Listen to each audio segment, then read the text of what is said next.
Level playing field, সকলের জন্য সমতল করা। অতীতে 3টা নির্বাচন তো হয়েছে, কিন্তু সমতল ছিল না, স্বচ্ছ ছিল না। তো আরেকটা এরকম প্রহসনমূলক নির্বাচন আমরা চাই না, এবং নির্বাচনকে গ্রহণযোগ্য স্বচ্ছ করার জন্য যারা সংশ্লিষ্ট আছে নির্বাচনের সাথে, যেমন প্রশাসনিক লোকেরা আছে, সেক্রেটারিয়েটে ডিসি এসপি সাহেবেরা আছেন, টিওনো ওসি আছেন, পোলিং প্রিসাইডিং অফিসার আছে, ইলেকশন চিফ ইলেকশন কমিশনের অফিস আছে, ল এনফোর্সিং অথরিটিজ আছে, সমস্ত জায়গায়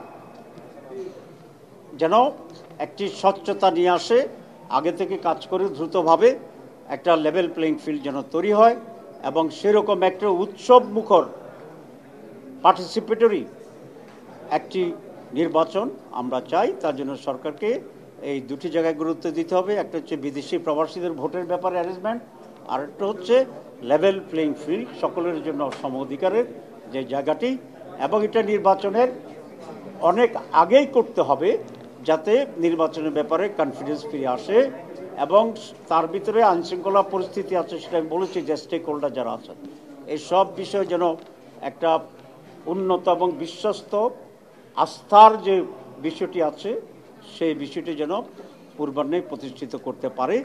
তাহলে মানুষের ভিতরে ডেট নিয়ে সংখ্যা কেটে যাবে, এবং নির্বাচন যে সুষ্ঠু হবে, নির্ভয়ে সকলে আনন্দের সাথে নির্বাচন গ্রহণ করতে পারবে। আমরা বলেছি যে প্রধান উপদেষ্টা তার সার্বিক প্রস্তুতির যে প্রিকন্ডিশন আমরা দিয়েছি, সংস্কার, লেভেল প্লেইং ফিল্ড, প্রবাসীদের ভোটের যে অ্যারেঞ্জমেন্ট, এই সব কিছুকে সুচারুভাবে সম্পন্ন করে ওনারা ডিসেম্বর থেকে এপ্রিলের ভিতরে যে কোনো সময় উনি নির্বাচন দেন, আমরা সেটার ব্যাপারে একমত আছি।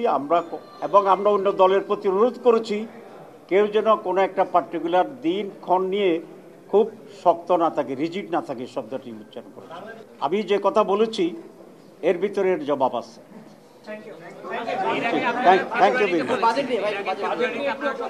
বাজেট, আজকে বাজেটও হয়েছে। আমরা তো আসলে এই মিটিংয়ে,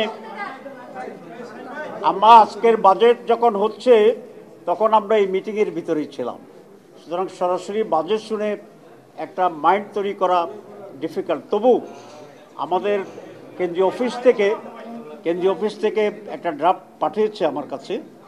আমরা দুটো কথা বলতে চাই বাজেটের ব্যাপারে। প্রথম হচ্ছে, আমরা ভালো করে পড়ে এক্সপার্টদেরকে দেখিয়ে আমরা একটা পরিপূর্ণ রিয়াকশন দেব কয়েকদিনের ভিতরে। আর প্রাথমিক রিয়াকশন যেটা আমাদের হচ্ছে, সেটা হচ্ছে আগের বাজেটেরগুলোর তুলনায় খুব বেশি ইমপ্রুভ করছে এটা আমাদের কাছে মনে হয়নি। তবে কোনো কোনো ক্ষেত্রে কিছুটা ডিফারেন্স আছে, যেমন বাড়তি বেহুদা খরচের ব্যাপারে, তারপরে বেশি অধিকতর ঘাটতি বাজেট, সেটা এগুলো এখানে একটু কম আছে। দ্রব্যমূল্যের ব্যাপারে যেটা বলেছেন, মনে হয় দ্রব্যমূল্য স্থিতিশীল হয়তো বা থাকতে পারে, কিন্তু দ্রব্যমূল্য কমবে কি না সে বিষয়টা বাজেট তো স্পষ্ট নয়।